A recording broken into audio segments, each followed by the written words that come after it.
All right. Welcome to Seward Soundwards here on 91.7 KIBH FM Seward. We got a brand new episode for you today, also on YouTube. So, hello to our viewers here on our Sacktown channel on YouTube. I'm your host, Sean Ullman, and very happy to have my friend, guest today, Sandy Kleven, beside me. Sandy, how are you? I'm good. Good. Delighted to be here. Yeah, thanks for getting in touch with me as you were in town, and thanks for being here. Really, really happy to have you on the show and excited to hear your poetry. So Sandy is our 15th guest on the show. So really just happy what we've been building. We're going to keep building. And she's actually our first guest who is not a Seward resident, because we're local writers reading their work live on the air. But local can be extended more. I've always had the idea of, including any Alaskan writer that is in Seward and wants to come on the show. Love to have you. So Sandy's our first out-of-town guest, but she has a lot of Seward ties. So Sandy comes to Seward periodically to work behavioral health for the tribe. So we've gotten together over the years here when you've been in town, which have always been really enjoyable, getting lunch and talking about writing things. And then Sandy's done a lot for our writing community as well. We've collaborated on a lot of readings. We always talk back to this really big reading we did at the Cookery, where we had about 15, maybe 20 readers. Anchorage really traveled down well, and Seward writers coming together. Great show. So we put that together. That was a big show. And then we, of course, your play that you have running on Theodore Rethke was performed at Res Art at least once, I know, in the last couple of years, which was really fun. That was a big Anchorage presence coming down to Res Art. And then Sandy and Cynthia Steele and some other Anchorage writers and Cirque folks. Leslie Freed, yep. Came down to our reading at the Branson Pavilion last year. So always a lot of support. And Sandy is the, along with Mike Burwell, editor and publisher of Cirque Journal and Cirque Press. Really big presence on the Alaska literary landscape. So in the journal, you guys have published a lot of Seward authors and Seward books. My book was published by you guys at Cirque Press, and a very new title, lots of titles from Cirque Press. They're really putting out a lot of great books, but Shauna Pataki's book just came out, and that's Yosemite Dawning. So Sandy lives in Anchorage, but we feel her presence here in Seward, and we really appreciate your support. And Sandy's going to read from her book, and we're going to talk a lot about, Cirque Press, Cirque Journal, but she's going to read from her book, Defiance Street here. She's got some poetry. There's prose in the book as well. This came out in 2013 by VP&D House. And thank you so much, Sandy, for being here. It's my pleasure. I came as kind of a surprise, but right. I'm ready to go. Yeah, we made it happen quick, which is kind of a fun thing. So grateful for that. Well, I can start by, I'm going to read poems that have to do with Bethel in one way or another. Not Seward, right. But Bethel. Why? Because I was there last weekend. It was Chabai Festival. And I was there actually with another writer. We published Cirque Press. Her book is called In the Winter of the Orange Snow. She is 90 years old, and she had traveled alone from Mexico. Just amazing. And her name is? Diane Carpenter. Right. She had arrived with her husband, Bob the dentist, in 1955. The book is her memoir, and it is really an amazing collection of stories, anecdotes, some funny and crazy things that happened in Bethel prior to statehood. And she says, a lot of times Bethel's known as a place of a lot of anguish, pretty heavy on culture, but also a lot of anguish. And being that I was there as a social worker or clinician of some kind, I was in the anguish. Mm-hmm. And I probably altogether have about 10 years work in Bethel, but it wasn't all together. It was in different phases, with a break of 11 years between part one and some of the other parts that would follow. Okay. So I was there last week. I'd written quite a bit about Bethel, and I think it might be worthy to add this too. When I left Bethel the first time, the anguish of Bethel kind of went with me to graduate school, MSW school, down in Cheney, Washington. And I always felt that I needed to write about Bethel. It was really burdening me. I thought, too, that I would return to Bethel right away. It was kind of like I'd been in Vietnam, and now I was in R&R, and that was grad school. I was going to go back to Bethel to finish this war or whatever. I shouldn't call it that. But sometimes it's like that. Mhm. But Yeah. instead, though, it happened, I got a job in Valdez. Okay. Valdez isn't Bethel. No. Where back then, if I carried a pager, there might have been 5 emergencies every weekend. In Valdez, when I carried the pager, there might be 1 emergency in 30 days. Okay. Yeah. And maybe not. Right. Yeah, so it was a different place, and I stayed in Valdez for 10 years before I went back Okay. to Bethel to continue what had started so long ago. So there was a long piece called Holy Land that was written before my return to Bethel. I wrote it, and it was presented at the theater conference in Valdez. Mhm. But I'm not going to read it today because it takes 30 minutes to read. You could either call, well, it actually is a monologue. I didn't know the name for such a thing. Monologue in the voice of a native man. And it got good attention at the theater conference. But it took another 6 years for me to submit it to Alaska Quarterly Review, where it was accepted right away. That's right. Yep. Yeah, the acceptance of that long piece, 25-page poem, Right. because it looks like a poem. Yeah. That made me think I was somebody. Yeah, that's I a lot had of some space talent. in Yeah. Alaska Quarterly, a lot I of pages know, I to know. yeah, and a big Yeah. publication. So because of that, I entered graduate school for the MFA. Oh, really? That was kind of a 'cause launching. Yeah. Yeah. And more happened, but that all has that connection to Yeah. Bethel. Sure. Yeah. So I'm gonna jump in and read something fun Okay. that draws on Bethel. This one called Low on Maslow. In Bethel, we don't bathe at will. We stagger our baths, wash quickly, and double up in the shower. We are remote and miserly, skimpy with flushing. A note taped above the commode instructs, if it's yellow, let it mellow. If it's brown, flush it down.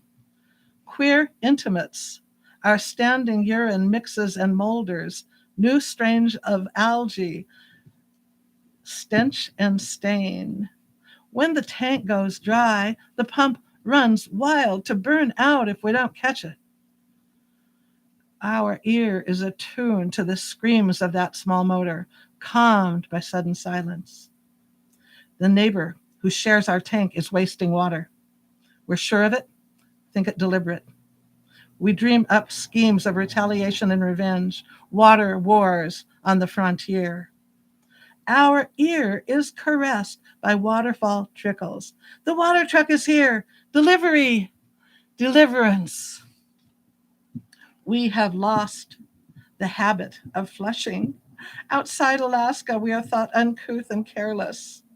Our fine adaptation lost in a world of easy water. Nice. Deliverance. Yeah, like that movie. Yeah. Well, that's a nice moment when the water comes. Yes. So I'll just move right along. Please do. Yeah. This is funny. It's really only Bethel in the title, but it's kind of, so the title is this: Toward a Unified Theory, or Don't Read This Poem in Bethel, You Idiot. And why is that? Well, this is a questioning one about God and the universe, and that's a very, very religious place. The Christian religion is at large, and therefore I wrote that title. Gotcha. Yeah. Gotcha. But I did read it in Bethel, and I read it with that title, which is, Yeah, makes- ironic. Or yeah, go for it. Yeah. makes some mockery. Anyway, I have not seen much lately. No proof of God, no Jungian synchronicity, No personal or global miracles have made my day. I have become ungodly. I am going it alone. Moments ago, I wrote the word convince. Just then, Jeff Corwin, with his albino anaconda on TV, said convince in a mysterious duet of print and spoken word. How odd. I know this happens to everyone all the time, but what are the odds? Proof of God? Frankly, I wish it would not happen. What good does it do? Who does it well? Convince. Is it God breaking through in a waste of holy effort? A comedic wink to say, standing by, doing nothing. It's more like a malfunction in the unifying fabric. Small repair persons, smaller than cells, more like quarks, are dispatched to cement the rift. Damn, there it goes again, like a broken record. Knock it off.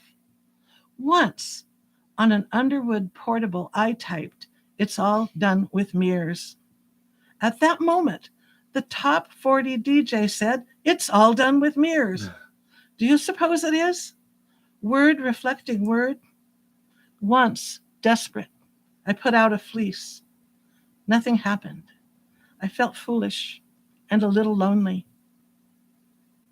Once at midnight, you and I lay down on the grass at Ballard First Lutheran to ponder stars and principles. Sometimes I give God credit for coincidence, just for the company. Nice. I'm feeling that. Yeah, especially in these times. Yeah, those moments, right, where you hear something while you are, right, doubles up like that. It hasn't happened in a while for me, but they've happened, and sometimes like kind of not too far apart, and you do, right. it kind of lets, maybe something's at work here. And the company. Right. I'm with you on that one. Okay, I'll keep moving. Yeah. Because I see the next one coming up. And I remember this so well. I remember the very, very old at the time, 80-something, the person who I described toward the end. So it's called Village Fiddling for Fred Augustine of Alakanuk from Kanuk.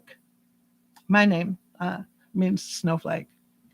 Which didn't have that meaning when I was given it. One of other snowflakes can't take anything. So they don't dance with Gussack women out of fear, she said to me, of the lemon frosted ladies who come out this way to teach. They are shy around white women as they throw their weight around, afraid the women will not mind the fiddler's two-step tune. But for an old-time hunter who tracked me to the floor and told me as the fiddlers played, his Yupik name means foam on soup.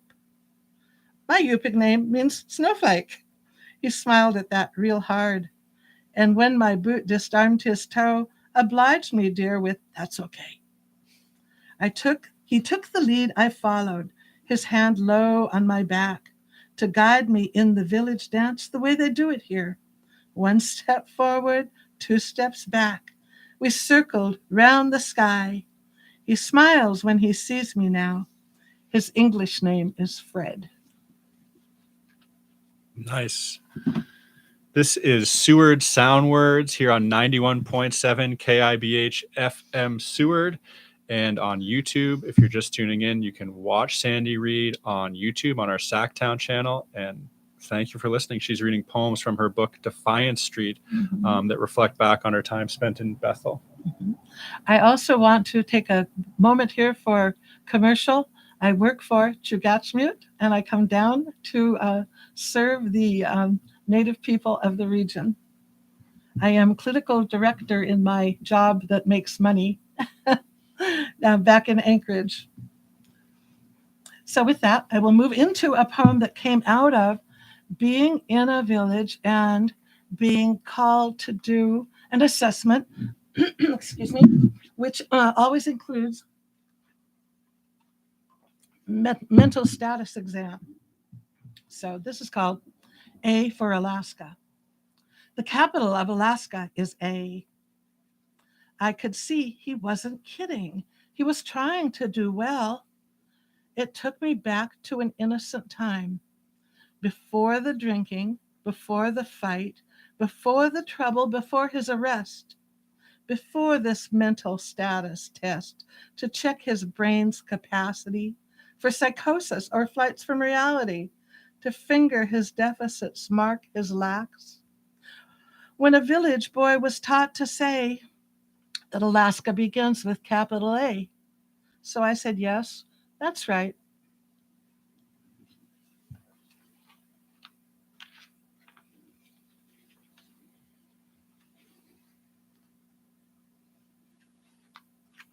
It's fun revisiting these poems. I read it when it came out, and hearing you read at various readings. I think you often read from Defiant Street, but this is nice to sit with. Oh, good. Yeah. I have probably two. This is, I would say, this poem is more draws in more of the elements of poetics, leaving things open to interpretation. Okay. And I always think that adds some compression or maybe even mysticism. We'll see what you think. Yeah, good poetry words. So this is called Requiem for the Kuskokwim. That's the big river that big as the Mississippi, like the Yukon, but a lot of people don't know it by name, even those in Alaska. Kind of surprised me. Requiem for the Kuskokwim. It is cold, and windows rattle with razors and hooks. Dread permeates light moments like a mean dog tied to a stove. Foreign to the territories, with tendered immunity, you walked through wild like a wraith, jingling coins, coining jingles, sure to find another word for snow. Happy you floundered here, netted and boned. Fuel oil barrels gleam old eyes. Willow thickets harbor generous shadows. Chimneys bluff scouring fumes, and walls bear the stain of 6 generations. The work is serious. Memories wash, terminal. Optimism and cheer are required. You go back because you were happy, shushing secrets in totes. Your bones clatter tunefully, coins hemmed in skirts, glacial silt, dust to grit, stained to half. This is the trial you were waiting for. Ankles tinkle songs of ice, while dogs of doom break loose to rut in steaming pairs. Off skies hum something low, and you heard your name on the radio.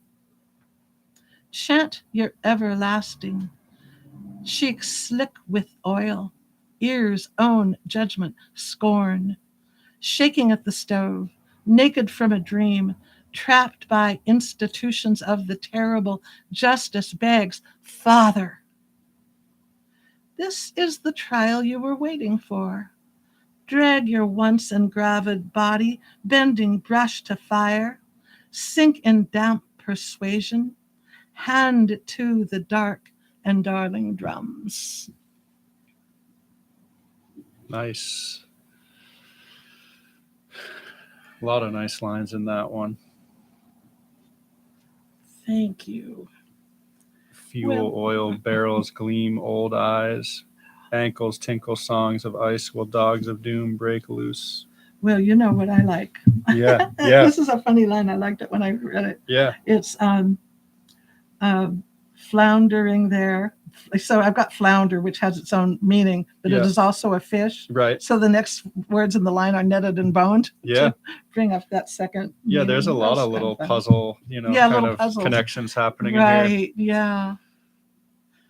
But when you talk about writing and working, which you haven't done quite yet so specifically, but that work, now that I publish and promote, Mm-hmm.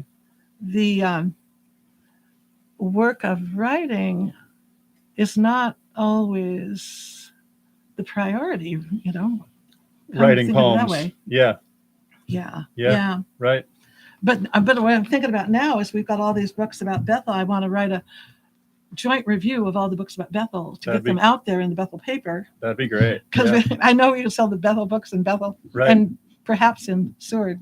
Yeah. Because it's a fascinating place. Yeah. I have one. I think this can be the last one unless you ask me to read another one later. It runs long, but like Holy Land, the one I was talking about, this one is in the voice of a native man, but where Holy Land is a whole opus. This is lesser opus. Okay. And it's also even funny. Which is always good. Yeah. Definitely. So this is called Bridges. So think of me as an old guy who lives on the coast. I'm already getting that accent. Coast. Bridges. 1. To all you bigwigs, I have to ask, how did you get to be so stupid? Don't ask me because I sure don't know. What do they teach you at those schools anyway? They don't teach common sense. I can tell you that much. Wouldn't you know we'd get a new post office? Real nice for our hometown. Better than the one Bertha worked in that froze up all the time. Sure enough, a bunch of guys show up from the lower 48 to build it, even though last year they trained our boys as carpenters. That's okay. You get that all the time. Thing is, they built this bridge for the handicapped in wheelchairs. It crosses back and forth to help a person get up maybe 6 steps. Must have cost $10,000 with what they pay those boys from downstates.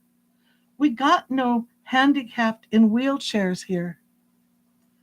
But even if we did, they wouldn't be pushing themselves to the post office. They'd never make it.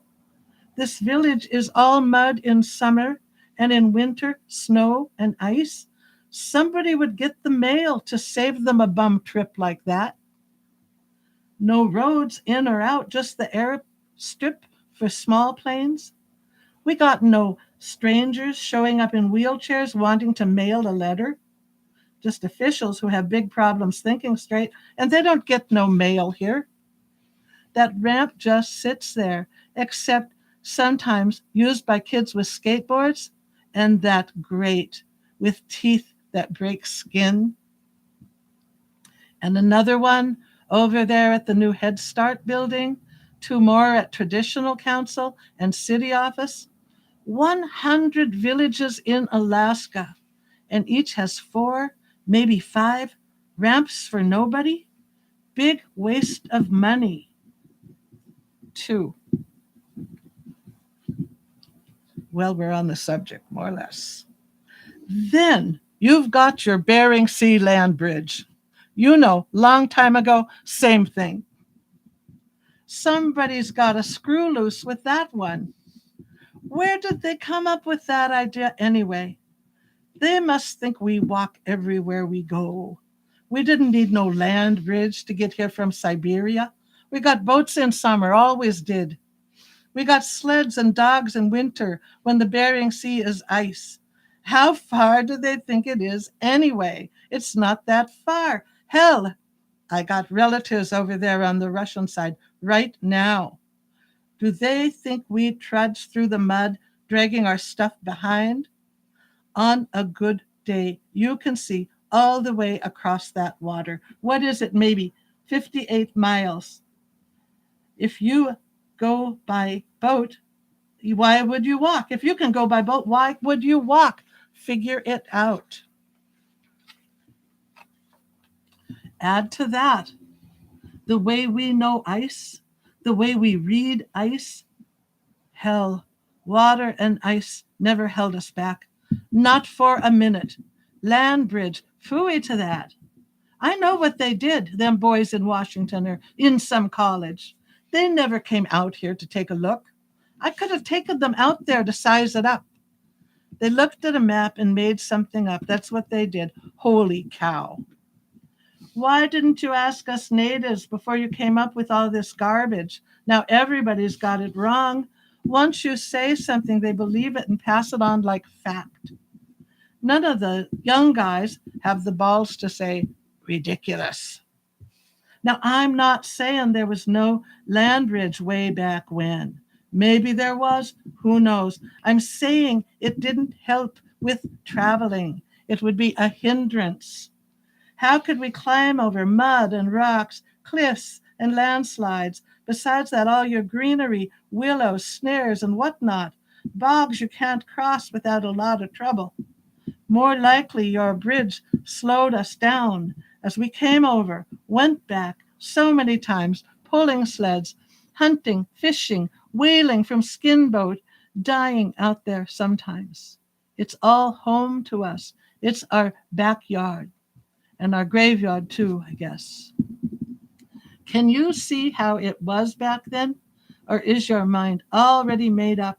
That's the question I have for you. Can you listen to reason or not? What do they teach in those schools anyway? Honest to God, I don't know. Locks in stupidity. That's what I think. Locks it right in. Awesome. Thank you. That is always really fun to read. And the accent in it will start to come just automatically, just that way of talking. And that's funny too, because when you live in Bethel, you'll know you're picking it up, and you don't want anyone to think it is in any way mimicry. It's just so natural. Yeah. So you start saying, "Hi, how you been?" Right. So cute, your baby. Yeah. Let's go store. Yeah. I mean, I think like anywhere where you live, you listen to the way the people who Yeah. live there talk, Yeah. and you like it, Yeah. you know, and it's nice. And Yeah. it kind of gets, especially for a poet, someone who pays such Yeah. attention to words and Yeah. voice and sound. Mm-hmm. And a counselor hears all the time, so you're sitting in rooms with people talking. Mhm. In fact, sometimes I wrote down what someone wrote because the turn of phrase was so good. An example of that was someone very frustrated with her son said, and I wrote down as if I was writing clinical notes. Right. This was She poetry. said, yeah, what she said was, "I am at my last string's end." Uh-huh. I'm at the end of my rope. Yeah, yeah. But and knowing as I did out there, string is always used for rope. Right. I mean, the terminology for rope is string. Right. Grab the string and pull that boat in. Yep. So you have to both pick up on that too. Yeah. Even something that's more like a heavy rope is called a string. That's nice. Yeah.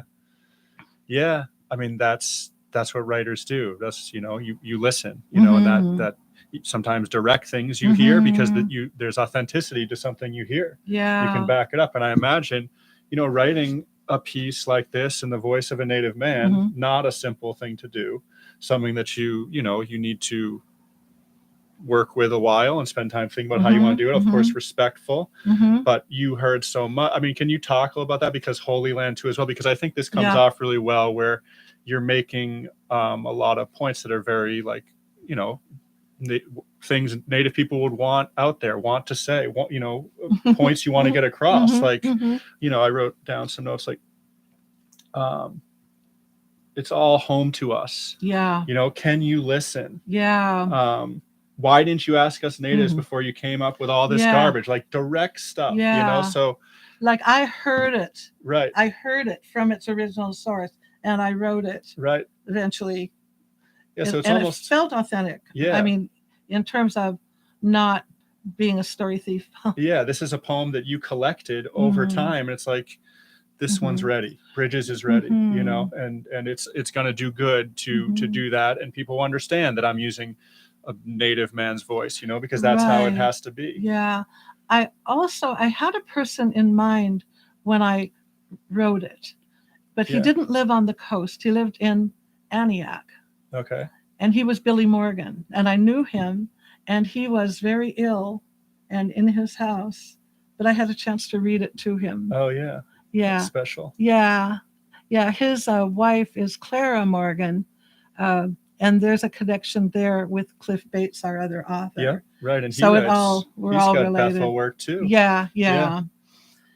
Yeah. How did Billy like the reading? Did he? Well, you know, he was ill. Yeah. But you know, the fact of sitting there and doing it was all that was required to know I had, in a sense, delivered it, Right. as opposed to being, like, in a sense, a story thief who takes it and goes, doesn't take it back to a source. Right. A poem and story that he contributed. Billy, here it is. You know, the idea. thank you. Yeah. The idea. I never heard him hold forth on those topics, but I knew that I could say this, that belligerent attitude. Mm-hmm. There's a highway out there named for Chief Eddie Hoffman.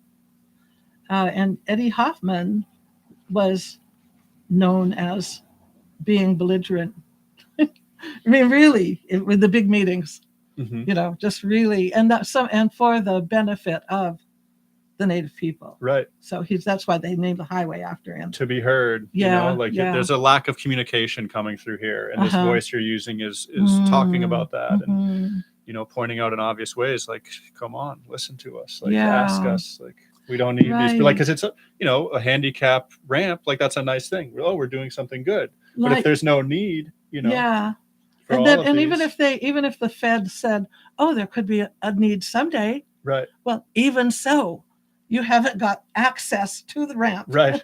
Right. They're going to have to come in a truck, get their wheelchair out of the mud, truck. snow, ice. Yeah. It's just not thought through. And there are other needs. And this is American with Disabilities Act requirement. Okay. You know, that's why all those ramps are built everywhere. Mm-hmm. Which is a good thing. Good. Yeah. But except where nobody was thinking at all. Yeah. And then that fact of bringing in the work crew from the lower 48, moving from village to village, instead of they trained our boys as carpenters, who are just sitting home. Right.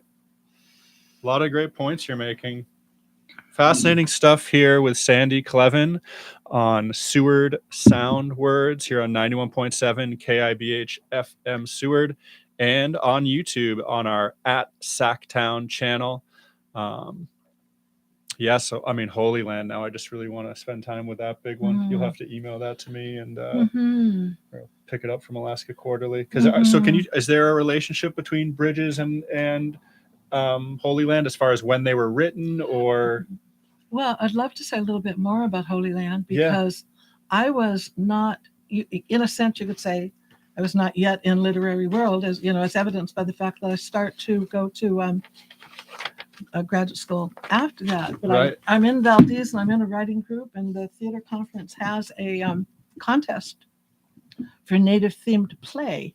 So I'm thinking of a play, and I'm thinking with like a little writing group, I'm going to write a play. And so, and had that charge, that heavy weight of I need to write about Bethel. Right.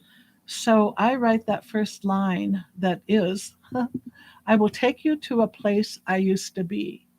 And I thought to myself, that's odd. I wonder why I put it that way. I left it alone, and it is still that way.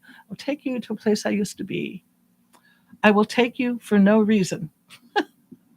Okay, that is also interesting. I have no story. That's a good introduction. That is the next line. Yeah. I don't even want to go there myself. And still, I was feeling that I'm still the one writing with all that negativity. You know, it's like where I'm at with that, you know, because this has to do with the tragedies and, you know, hard stuff. Yeah. Tragedies and injustice and lots of stuff. But then the next line comes, and the line suddenly has that belligerence, that heartfelt strength that goes like this. So how do I begin the story you refuse to hear? Nice. That's quick transition. Yeah. And suddenly it's on the reader, you know. Right. You know, just sort of confrontational. Right. Do I start this story here on this broad reach of river gone to ice? Do you hold a memory of deep and bitter cold? Bring it up now. Double it. Add the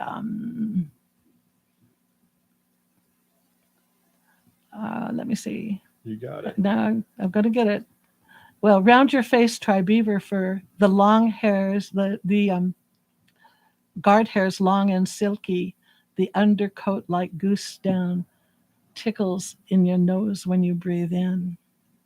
And this is a man, Mhm. talking to someone like me. And so he's giving her a tour. Okay. And Nice. before I could publish it, before I could send it into AQR, Yeah. I had to read it in Bethel. Yeah. It took me 6 years to get there because I thought I might get some disapproval. Right. But I did.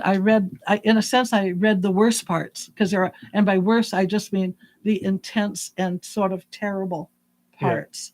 What might receive disapproval? Yeah. Looking for that. Right. And I introduced it by saying, this poem is confrontational, but it's really written to me or somebody just like me. Mm-hmm. I'm the one getting called out. Right. The guy goes on and says, we can get you a job here. There's lots of good jobs for Gus X like you. Yeah. Let's see. You could be a this, you could be a that, you could be a bootlegger. And then people like you who come with your brains in a briefcase and smart papers for your wall so someone knows you're smart. And on like that. But the thing that changes in it, and I liked how this happened. And I had that feeling like it was happening to me. And I was going to work from 10 Mile in Valdez into Valdez itself. Mm-hmm. Often while driving, can't stop, I'm going to work. Right. I'd have paper trying to get one line against the steering wheel. A line came and I couldn't lose it. It was a good line. Yeah. So that's how I kept capturing it. And I captured lines all the way through for 25 pages. Captured lines. Yeah. And some of it is beautiful. When it was read at the theater conference by a native man, because that was what it was written for, to be competition, to be in competition there. Yep.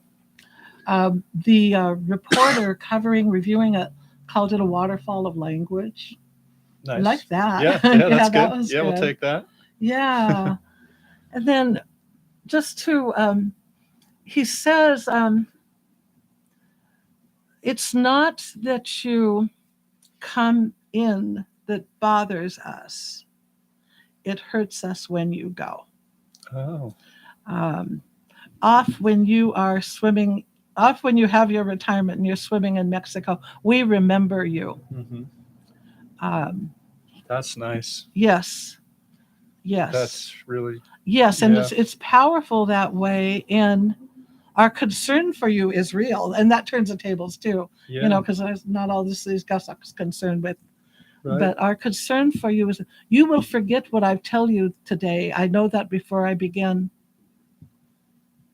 I don't know how much of it I know by memory, but a lot. Yeah, it shows the idea of it because the strength of relationship is really strong, and then something very tragic is told. A tale is told, and then we get the sense that this speaker might well be a spirit himself, because after that tragedy, he said, "I don't know if I'm dead or alive myself, but what I can say is something. I don't know, right? Something good, yeah." But it is actually in a little book. It's long enough that it is its own little book. Yeah. Nice. And that AQR issue. Yeah. So it was performed as part of the theater. Mm-hmm. I actually stumbled upon that theater festival. Like the one time I went to Valdez, it happened to be going on. Like didn't catch any plays, but hung out with some people involved in the conference, playwrights and actors, and it was fun. It was neat. That's still going on? Oh, yes. Yeah. Yeah. So it was performed at the play, and then you read it in Bethel as well, you said? I read it. And can you give us that scene a little bit when you did the reading? Yes. So around the time that Linda McCarriston was getting in trouble on campus, she's a poet in residence at UAA. She was getting in trouble. It was in the papers about the poem Indian Girl. Okay. Her classroom was getting picketed. It was not a good thing. Yes. I mean, it was really good. Yeah. Bad. Right. And but I didn't know any of these. I'm reading it in the paper. I'm in Bethel for my second time out in Bethel after '98. So we're getting around to the 2000. Okay. So I'm reading about that, and I'm thinking, oh, she's in trouble for that poem. It's very short. I have this much longer thing. Right. Maybe I can get in trouble too. Yeah.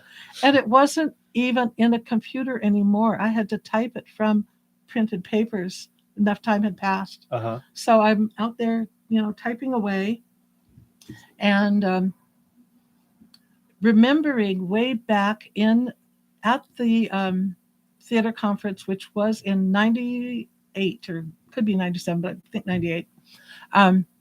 Remember that the one reviewing my play, because I have a panel reviewing plays, that's why the plays are there. Mm-hmm. Also, Eva Marie Saint was there, and she congratulated me because I won an award. And that's pretty funny. Yep, she's a very famous movie star. Recognize that name. Yeah. Yeah. So the panelist had said this should be submitted to AQR. I did not know what AQR was. Oh, okay. Yeah, I had a book published already called The Right Touch that was like a book within the social services, a book for children for the prevention of sexual abuse. So, but that didn't lead me into literary world as such. I didn't know there really was one, in a way. But so I held off on that because I also didn't know how people in Bethel would feel about it, because I do vent. I mean, the character is just venting all the frustrations, including the fact that the missionaries came and built the town on the outside curve and cut bank of a meandering river. Well, meandering rivers take away that cut bank and move in that direction like snakes do. Yeah, little by little by little, they keep having to move the town back. Right. And then eventually make a very fancy seawall to keep the river permafrost frozen, to keep the river in its banks. And this is rivers big, like the Mississippi, like I'm saying. So this is major problem. Houses disappear going into the river over the years. I think that hasn't happened lately. So all of that is in there, all this venting about the Bethel stuff. And I get the idea from Linda McCarriston's Trouble that maybe I could also have trouble. Right. Because Trouble sells books. All publicity is good publicity. You want trouble within reason, a certain Who knows? Yeah. I mean, I wouldn't. Sure. You're always taking a risk because you don't know. Trouble has its own. Yeah. Yeah. So I printed it. I was thinking about, I was reading it to a few friends, and that's asking a lot of a friend because it's 30 minutes to read the whole thing. So I read it to a couple people out there, college instructor, close native friend. And then what was happening in the spring but a program called Just Desserts, which would really be funny because if they hated it, I would get my Just Desserts. But it's really, they serve just desserts, and it's a talent show. Okay. So I signed up to be one of the acts in the talent show. Okay. And had not a half hour. That's why I had to pick out the parts that would make it clear to the audience. Place was full, cultural center, just full. Like? Of people. How many? Well, it's a small town, but let's say 150 to 200 people. That's a big room. Mostly at tables. Because desserts going to eat at tables. Right. I'm sitting with my husband. It's my turn. He knows it's coming up, and he says, "Sam, shouldn't you talk to your friends before you do this? Shouldn't you get some advice?" I said, "Honey, it's too late. Going up there." So I read, and I was applauded. But then when I went back the other side, it caused me to have to go all around the whole back of the cultural center. And 3 very key people communicated with me, one of whom hugged me and said, "It's about time somebody said all this." Okay, that's really good. No one has ever gotten on my case for usurping the voice of a Native man. And that could be a reasonable thing to jump on me about, but I'm sorry. That's how it arrived. Yeah. I'm just being honest This wasn't some quick, I'll write this poem. This is something you spent a lot of time and a lot of attention and just your soul with it, and, you go back to that charge of needing to write about Bethel, that's from all the time you spent there, all the work you did there. It's like this had to happen. Kind of. Yeah. And the other part that, because it starts to be part of my own destiny that I hadn't anticipated. I did then, after that, that was spring. By May, I submitted to AQR. submitted. Yep. And Ron Spatz, who I didn't know, called me on the phone. Yep. Now, nobody does that. I am an editor now. I don't call anybody on the phone. Yeah. Call me on the phone Right. to say, we want this. Right. And please send it by express mail to him. He was in Seattle. He was out of state. Yeah. Wanted it by express mail. That's Don't know what that was about even so, but urgent. I obeyed. Yeah. I obeyed. And so it was in the summer 2005. It was published. So they're probably going to print pretty soon, and he just had to have it. And that's a nice phone It call to actually, get. though, turned out it was the this year next after. summer. Gotcha. Yeah. But Yeah, I think I like to think he didn't want to let it get away. Sure. I would eventually learn that nothing gets into AQR. Right. I mean, everybody just That's sits what you around hear, being rejected. And, I had never submitted, had no track record, Wow. but got it in there. And I think I've only submitted once since, because I just figure I don't have another chance. Yeah. I took up all my territory with that one. But that's a cold read, unagented, just, and it made a big impression right away. I mean, those opening lines that you just recited to us, that's going to keep Ron Spatz reading, or anyone. Yeah. And just to write the Native perspective as a non-Native person, that's something to spend time on as a writer. And, I plan on spending a lot of time on it. And you did spend a lot of time on it, but your follow through and, to get that, it's about time somebody wrote something. This. Yeah. And sometimes a Native person can't write it because culturally you're not supposed to air all those rights. Yeah. Especially all in a row. Yeah. One after the other. I was then later in Mountain Village. I would travel sometimes for Head Start because they have to have mental health evaluations twice a year in all the different communities. Mm-hmm. And so when I was in Mountain Village Head Start, one of the Parents as Teachers, it's a program, Parents as Teachers, she ran that program. It happened to come up. And so I gave her a copy and she took it home to read. Mm-hmm. She came back the next day and she said, "Oh, your book, it made me cry. I didn't know white people knew we felt like that." Yeah. Yeah. So that was a validating connection. Yeah.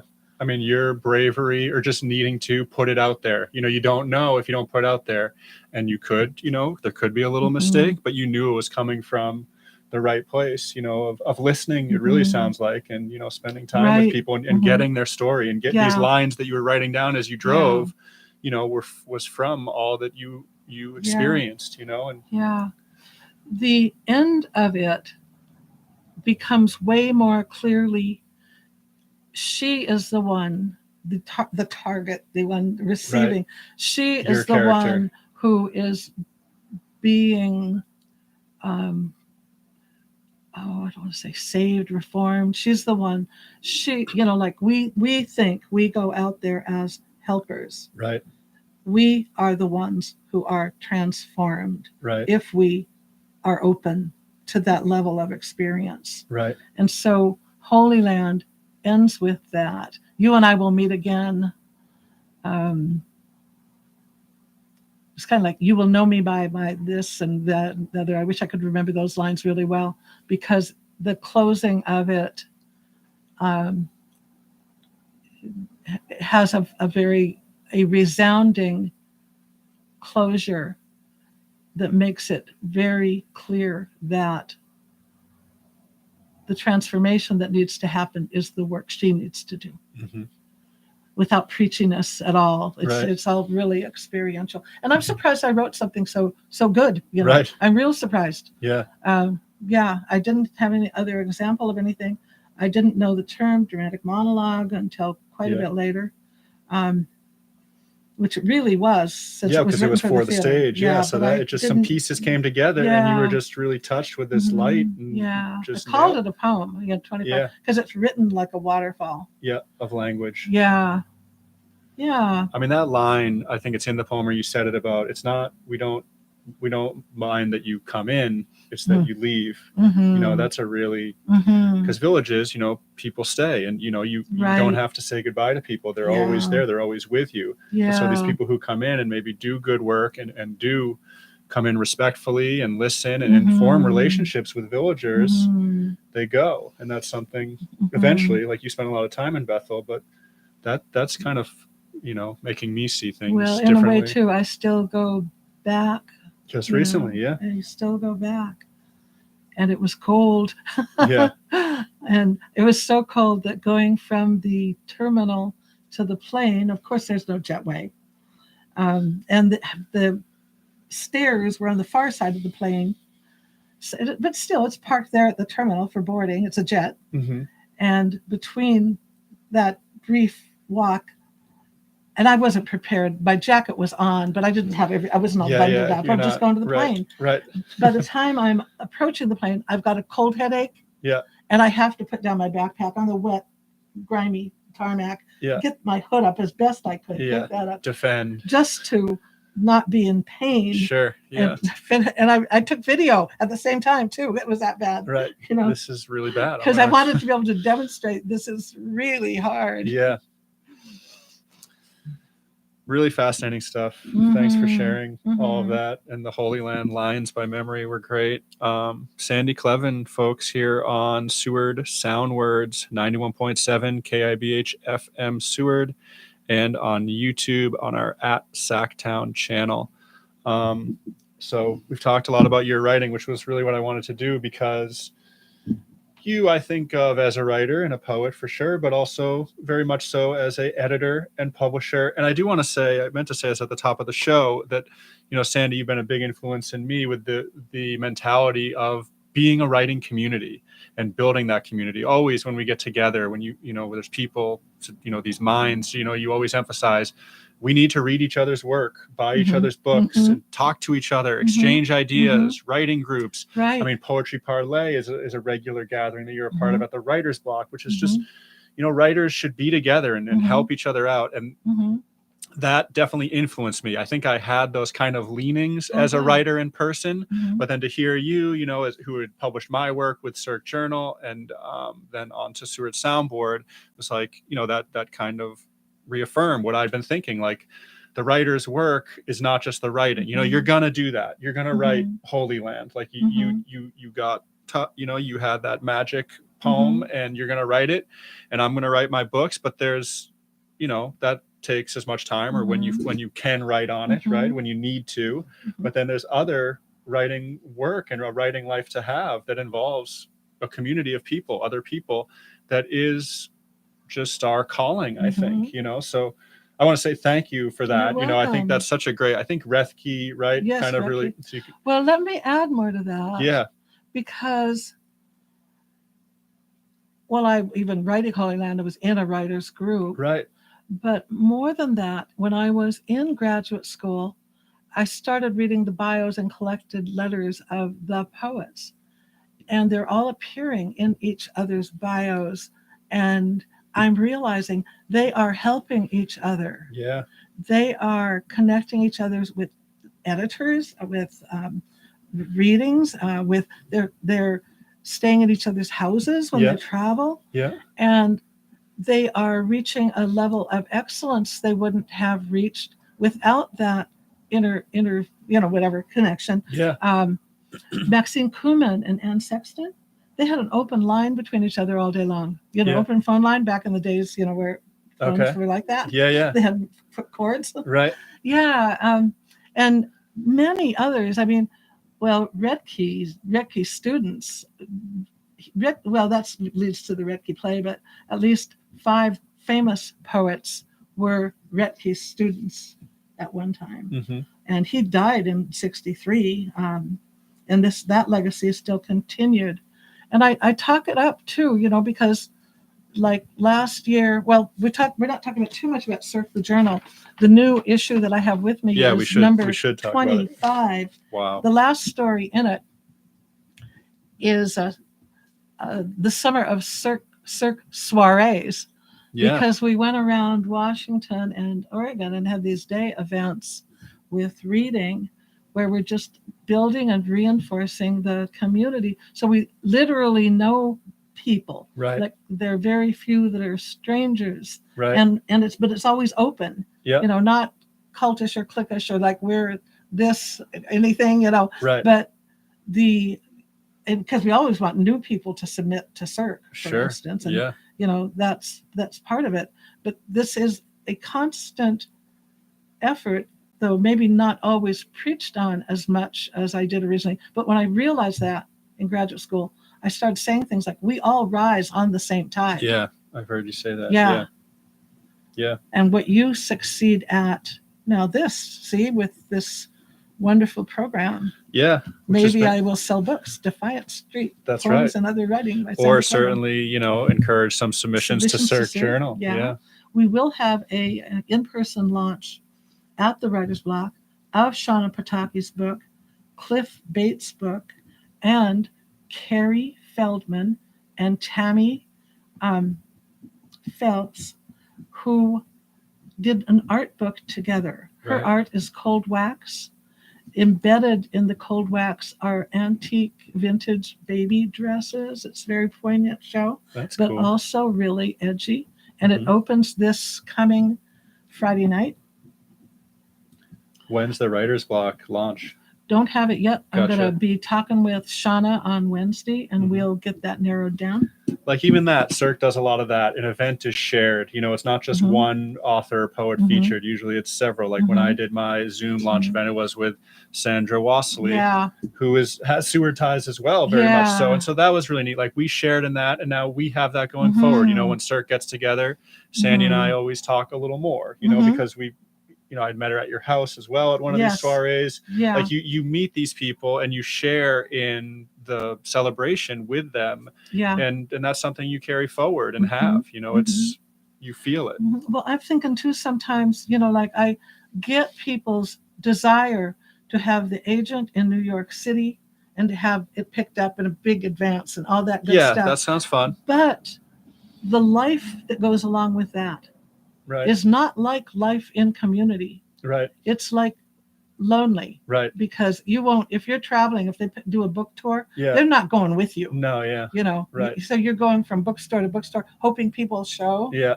Where we never have a thing where anybody's hoping if people show, because we always have 10 or more people reading. Yeah, that's been the design. Yeah, you gave that to us here in Seward too. Yeah, the more readers you have, you got them in the audience. They bring a guest, and there you're up to 20. You don't have to worry about that. And it's more just that's a better show. Like you have all these voices. Like we go, the range in these shows, these reading events that we have. You're laughing, you're crying. Right. There are very interesting connections between different kinds of works.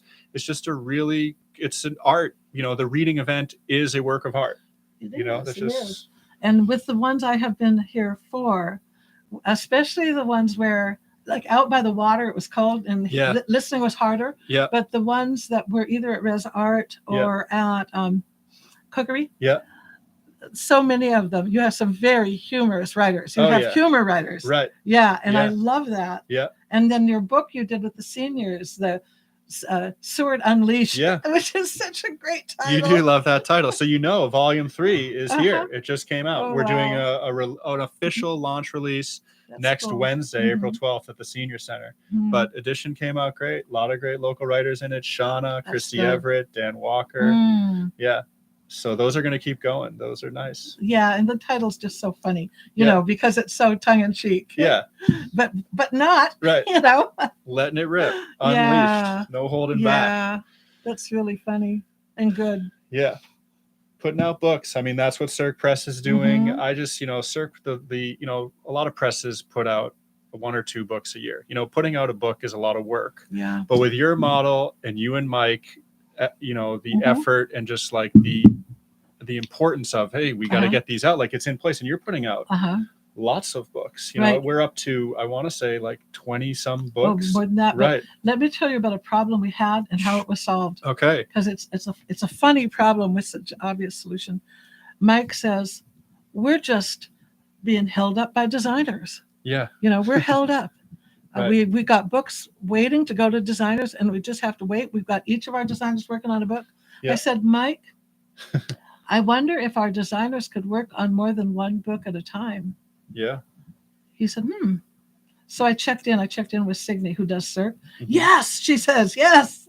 Right. You know, and so then we began to pile on, and this is real recent, because they were taking other work. They were still, sometimes they're waiting for corrections and Right. stuff. There's waiting periods. Yep. Goes back to the writer. Yeah.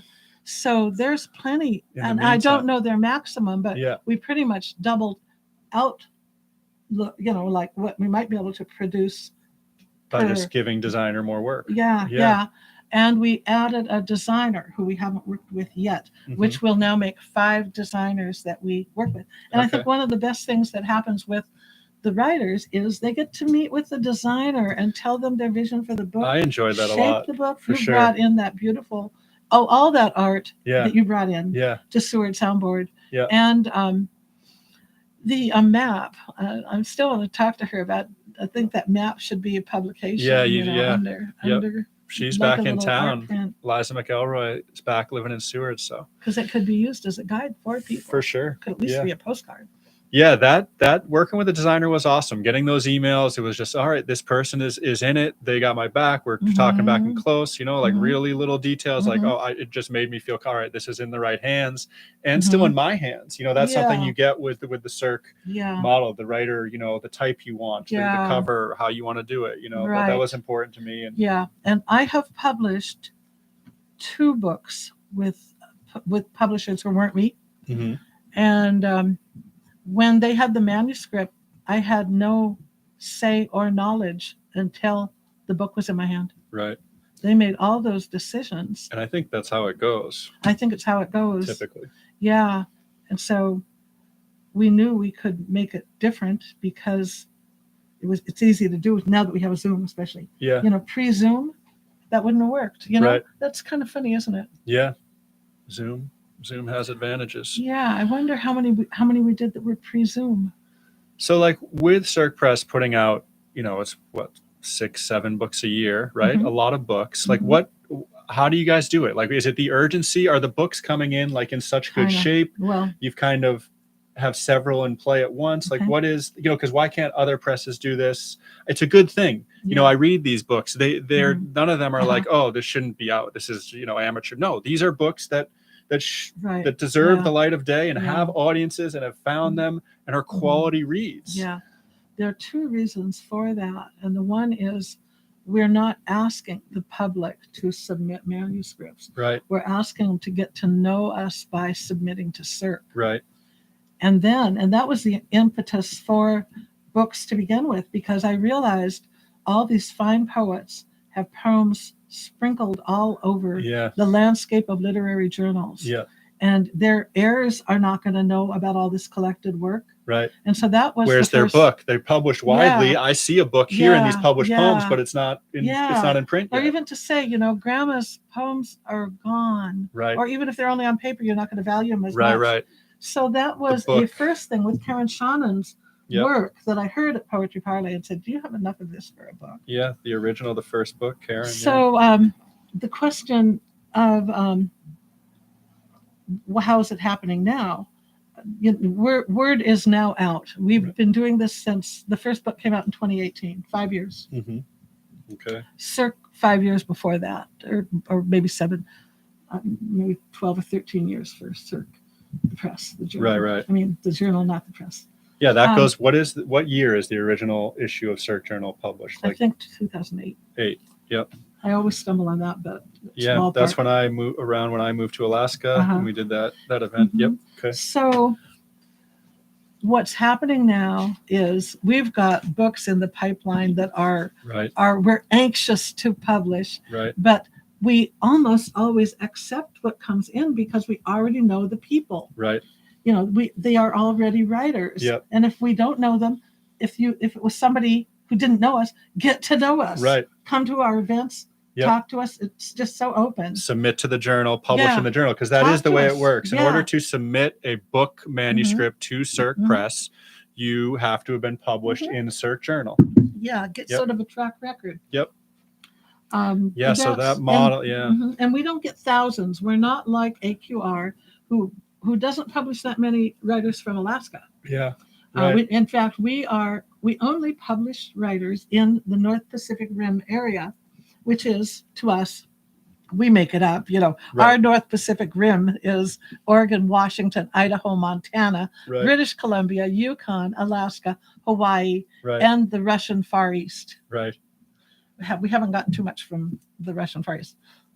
So big presence in Portland and Seattle for sure. A lot of writers down in the Northwest. Yes, which is nice to connect with Alaskan writers. To just speak to, well, Mike's got a reading schedule now.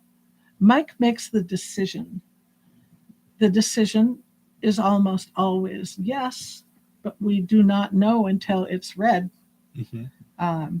So he has about 7 books in the lineup. And has now given them months so the writer can know what month it's likely to be read in. Mm-hmm. Cool. There are books in that list, in that lineup, that I'm really excited to publish, but I can't even say because they're not accepted yet. Right. That would be wrong. Yeah. Like, jump the gun. Michael hates it. Yeah. We're not going to do it. Yeah, we divide a lot of duties, and I have no time to read. I can rarely read our submissions. We have a first reader now for Cirque the Journal. Okay. And that's Cynthia Steele. Right. Yeah, after many times of all of us working together, Mike came to be able to trust her. Yep. Because he would read. She writes comments on everything. Yep. And so they almost always see eye to eye, and then he also will do a review. Like she may inadvertently not like a poem from, like, say, the writer laureate of Oregon, right. And we would want to publish them. Michael say, this is feather in our hat, like the poem, not like the poem. We would want to publish them. Right. So Michael checks it for that kind of stardom. Of stardom. Yeah. And that's neat too. Like we published Kim Stafford. Yeah. Well, that's really neat. With his dad William. Yeah. Being so well known in the Northwest. Yeah. That I almost feel like Kim's my friend. Just come to some of our Zooms, right? Yeah. But I feel I kind of think I look on him as like a famous person. And then another is Tess Gallagher. Right. Tess was in the last class of Theodore Retke, which was the spring of 1963. The class was. Mm-hmm. She was just out of high school and got placed luckily in the class. So through all of our literary things, including that play that you mentioned, because there's a character in the play that's the character of Tess Gallagher. That's right, yeah. Yeah, and she's been in the audience with Emily Wall playing Tess. Oh, cool. That was so fun, you know? know? Yeah. Those little right. trickery things. Yeah. There is also a video on YouTube called To the Moon, a tribute to Theodore Retke, that I did around the time of graduate school with my 2 sons assisting in filming, editing, and all that. And I'm still reasonably proud of it. It's not perfect, but it's pretty awesome. Yeah, guess the Retke, yeah, essence and what he was all about. A teacher of yours as well, right? Or can you? Not of me personally, but he became a big kind of mentor. I play with him in my writing. How much time do we have? Because we kind of got over. We need to wrap up soon. There's something I could read that is Theodore Retke talking to me. It's not long, though. Let's do it. Yeah. Okay. Yep. This is Seward Soundwards here on 91.7 KIBH FM Seward. Spending time with Sandy Kleven of Cirque Journal and Cirque Press. She is going to read another piece from her book, Defiance Street, here. And we'll be close to done. I want to thank everyone for listening today here on the radio and on our YouTube channel at Sacktown. It's really been a pleasure, Sandy. Thanks. Thank you. Thank you for letting me read one more. Because it's not about Beth Oliver. We can leave Bethel for a bit. Yeah. And I'll read this. The title of this piece is The Canny Invention. I'm just going to read the end of this. You don't need to hurry. I just look and we probably we need to leave the studio in like 10 minutes. Perfect. Or 11. All right. I won't talk fast. Okay. The Canny Invention. In order to write a poem, you have to invent a poet to write it. Antonio Machado. I enter my last decades. In the diminishing moments, in the vanishing, I call myself poet and begin the canny invention. Working blind at the backside, imagining great accomplishment, I am slow to turn the tapestry for cold examination in the light. Now, through this, I am imagining Theodore Retke is talking to me. And so this last part is going to be in his voice, another man's voice. Yeah. But he knows all about me, so in partly because he's read the book where I'm talking about some of this stuff. So some of the references come from earlier places in it. But he's kind of giving me my marching orders, and in a good way. I think this is why I thought you actually had him as a teacher. Yes, because it can sound like comes up in your work a lot. It could sound like it really happened. Yeah. As for me, Retke, now dead for as long as he was alive, has this to say: Sandy, I give you 2 images you cannot dispute. You were no more than 9 when, clad in shorts, you placed planks on the coiling blackberry brambles and made your way to the most distant berries, paying no mind to the thorns shredding your thighs. With the same will, you took a rabbit from the coop and held it against your belly. When the great back legs raked at your flesh, clawing bloodlines down your chest and belly, you did not drop it. Instead, you held it closer and subdued it. If anyone asks you who you are, tell them you got the berries. Tell them you did not drop the rabbit. But wait, there is this darker side. When babysitting in high school, you walked out onto the trestle with those 2 little boys. Of course, a train came. You heard the whistle, ran back the way you came, dangling the little one, gripping the hand of the older boy, jumping to the side with both of them just in time. Once the train had passed, you went back to retrieve the baby shoe from the track. You did not tell their parents. What do you make of that, Sandy? That my troubles my own making? That I keep my commitments to bad choices? He's telling me I'm headstrong and deceptive, but somehow blessed. In spite of this, that I don't give up. But in the end, all that really matters is that I did not drop the children. I remember that. Yeah, that's what you meant. Yeah, the blackberry canes. The blackberries. I was thinking of a poem going, this is my poem. Yeah, that's a strong image. That's nice. Oh, nice. I'm glad that stayed with you. I must have read it down here. Maybe, or you read it in the book. No, it was you read it at an event. Maybe the pavilion. I'm not sure. I've heard you read a lot. We've both of us, which has been nice. Yes. Over these years. And we actually did one of these podcast type shows way back here in Seward in the library. It's got to be 8 years ago. It's a while ago now. 5 something. Yeah. But that was fun. It was before you spent 2 more years on Seward Soundboard. Right. Cirque Press, I don't think there were books quite yet. Maybe that was the start of it. 2 more years on Seward, yes. Was. Yeah, Cirque will be patient with you and give you time to get your book how you want it. Yeah, which I appreciated. Yeah, you were pretty early in the lineup of books. Yeah. And I mean, writers, publishing is important. I've been into these days, just like I've been journaling, just stuff going on in my life, and just the act of writing feels good, almost like going for a run. Like it's just good for my day. It doesn't matter what I wrote. I'm not trying to publish it. Maybe I am, but it's just good for the making sense. It's exercising my brain. I'm all about that these days, but I am still all about publishing work and publishing books. And it's not easy to do, it's like, so with Cirque Press, that spot to give me the opportunity and to get a book out there and to be answer, when people, oh, you're a writer. Oh, what, what books do you have? And to now be able to say, well, like that's been huge for me. And that, that gave me a big boost as far as like, all right, I did it. I have a book out and people can, here's Sean, here's, you can read this book. Well, let me say something about your book. Yeah. Okay. Which Please. Was when I read the manuscript, I had already been coming down to Seward, skip back 4 years. The 6 years before that, right. I was coming down to Seward twice a month, Right. every month for Yeah, 6 yeah, years. it was more regular. Yeah. Yeah. I mean, I've got so many memories in this town, so many for one who's never lived here. Right. But I've spent many a night here, many Yeah. hotel nights. Yeah. But so when I read Seward Soundboard, like when you're a traveler, you're on the surface of a town. You're on the surface. Your interactions with clerks are what happens, with traffic, Mhm. with sights and sounds. But Seward Soundboard took it under the surface to the quirky characters, mystical things that happened, and it's fanciful, Yeah.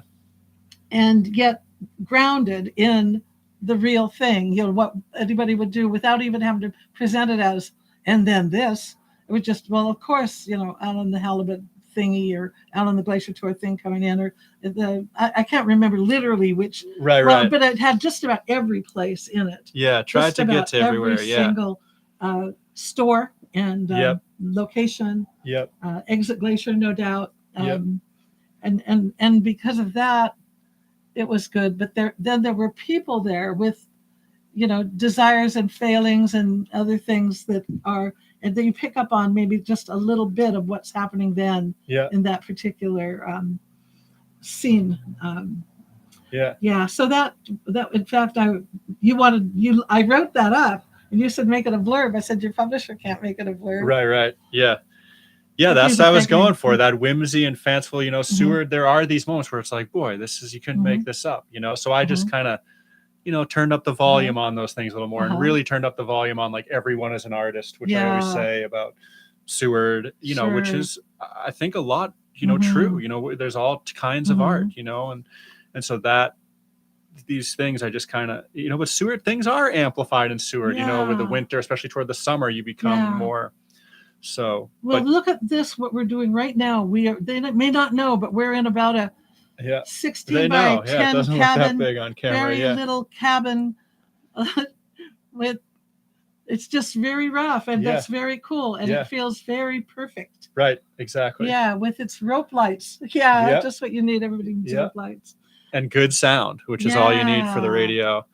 Thanks to Wolf Kurtz, who is on his way in momentarily to kind of wind us down. I did find I will head over to the mouse if I need to, but thanks for saying that about Seward Soundboard. Well, let's say something about Shauna Pataki's book too. Yeah, please do. Yeah, there are pieces of it that are so very beautiful. Could I read her last poem? Do we have that much time? Yeah. Because I was so blown away by it, and I hope it is there, and I don't have to look for it a bunch. Title cut. Yosemite Dawning, or does she have that up front? Yeah, no, it's the back. Yep. Can I have time to read that? Yeah, please. Okay. Yosemite Dawning by Shauna Pataki. I know where the sun comes up, crests the edge of Half Dome on my birthday, late summer. We go each year, watch the light rise. You have never failed me, by my side at that early hour, eager as our eyes to the dawn, to the fractured night when the light comes. Nothing has ever held us back. Crisp air, light coat of ice on black road, snapping timber of mono winds, catastrophic fire. Nothing has held us back from the new day. Tiny quiet celebrations, only we huddled together, warmed by ourselves, held close. Breathe and step, dream or ache, inseparable year after year. Snowstorm or summer heat, unwavering. We savor it, this connection we have, watching Yosemite dawning. Now I know the sun will always rise, crest the ridge of Half Dome on my birthday, in just the same place, into millennia, pouring light into the valley as it does now.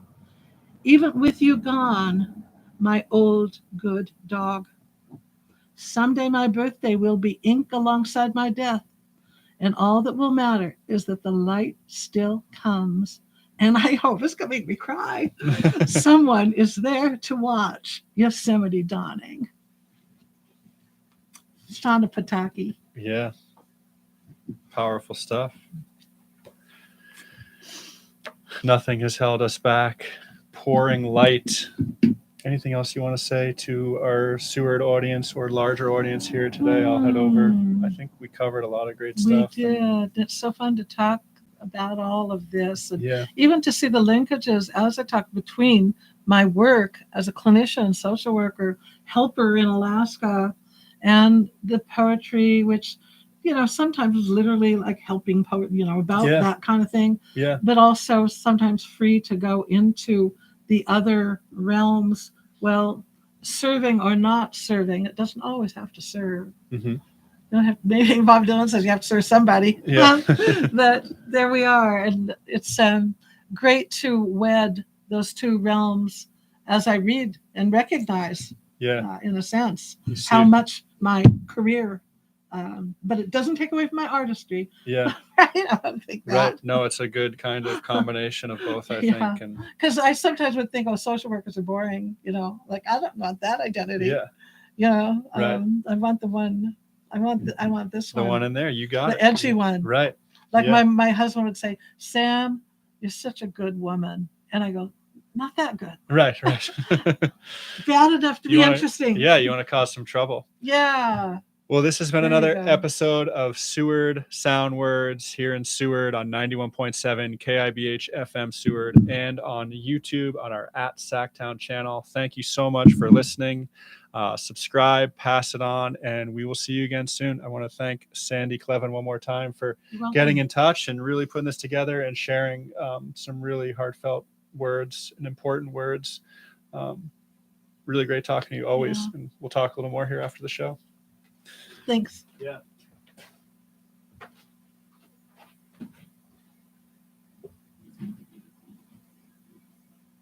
Bye-bye. Wow.